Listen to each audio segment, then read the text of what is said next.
এবার তুফান সিনেমার সেট থেকে ভাইরাল মিমি চক্রবর্তী।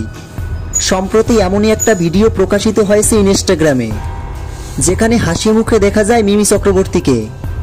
জানা যায় হায়দ্রাবাদের রামোজি ফিল্ম সিটিতে পুরোদমে চলছে তুফান সিনেমার শুটিং। সেই শুটিংয়ে অংশগ্রহণ করেছেন শাকিব খান ও মিমি চক্রবর্তী সহ আরও অনেক তারকারা। আরও জানা যায় তুফানের অ্যাকশন দৃশ্যের কাজ খুব শীঘ্রই শেষ হতে চলছে। এরপর শুরু হবে শাকিব খান ও মিমি চক্রবর্তীর রোমান্টিক দৃশ্যের কাজ। জানা যায় সিনেমাটির গল্পের প্রধান 3টি চরিত্রে অভিনয় করেছেন শাকিব খান।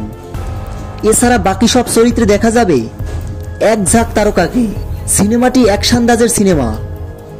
দর্শকরা এই সিনেমায় শাকিব খানকে অন্য এক স্টাইলে দেখবে। তুফান সিনেমাটা নিয়ে আপনারা কতটা এক্সাইটেড? ভিডিওর নিচে কমেন্ট বক্সে জানিয়ে দিন আপনাদের মূল্যবান মতামত।